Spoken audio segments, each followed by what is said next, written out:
புது கலர்ஸ் புது ஃபேஷனோட தி சென்னை சில்க்ஸ்ல இந்த பொங்கலை ஓஹோன்னு கொண்டாடுங்க. தி சென்னை சில்க்ஸ், ஸ்ரீநகர், வேளச்சேரி, குரோம்பேட் மற்றும் திருவள்ளூர்.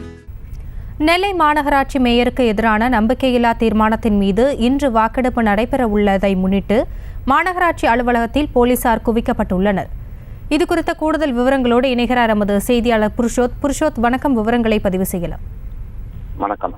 அதாவது தமிழகத்தில் உள்ள அனைத்து பார்வையும் இன்னைக்கு நெல்லை மாநகராட்சி மேல விழுந்திருக்கு. அதாவது பாத்தீங்கன்னா நெல்லை மேயரா இருக்கக்கூடிய சரவணன் மீது திமுகவை சேர்ந்த கிட்டத்தட்ட 38 பேர் அவர் மேல நம்பிக்கை இல்லை அப்படின்னு சொல்லி கடந்த டிசம்பர் 6ஆம் தேதி மாநகராட்சி கமிஷனரான தாக்கரே சுபம் ஞானதேவ் அவர்கிட்ட ஒரு கடிதம் கொடுத்திருக்காரு. இதன் அடிப்படையில இப்போ கடந்த டிசம்பர் 27ஆம் தேதி மாமன்ற உறுப்பினர்கள் ஒவ்வொருத்தருக்கும் தனித்தனியா லெட்டர் போட்டு இன்னைக்கு ஜனவரி 12ஆம் தேதி நம்பிக்கையில்லா வாக்கெடுப்பு நடத்தப்படும் அப்படின்னு சொல்லியிருந்தாங்க. இந்நிலையில இந்த நம்பிக்கையில்லா தீர்மான வாக்கெடுப்பு நடந்து ஒருவேளை மேயருக்கு எதிராக அமையும் பட்சத்தில் இன்னும் 2 மாசத்துல பாராளுமன்ற தேர்தல் வரப்போகுது.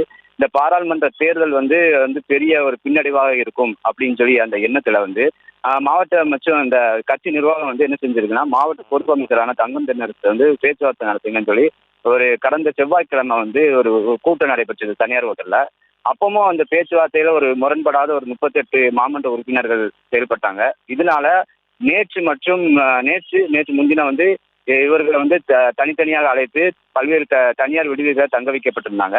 இந்நிலையில இருந்தாலும் இன்னைக்கு 12ஆம் தேதி வாக்கெடுப்பு நடத்தப்படும் என்ற ஒரு கூறப்படக்கூடிய நிலையில அவங்க வருவாங்களா அப்படின்னு சொல்லி ஒரு முனைப்பு காட்டப்பட்டு வருகிறது.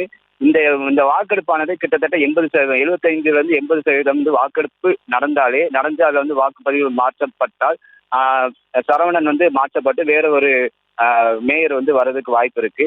இருந்தாலும் இந்த மாமன்ற வளாகம் முழுவதும் போலீசார் குவிக்கப்பட்டு பெரும் பரபரப்பு ஏற்பட்டுள்ள நிலையில மாமன்ற உறுப்பினர்கள் வருவார்களா எப்படிங்கிறது எதிர்பார்க்கப்பட்டு வருகிறது. மேலும் வரக்கூடிய மாமன்ற உறுப்பினர்களின் மொபைல் முதற்கொண்டு எல்லாத்தையும் வாங்கி வைக்கிறதுக்கு தனி ஏற்பாடுகளும் செய்யப்பட்டுள்ளது.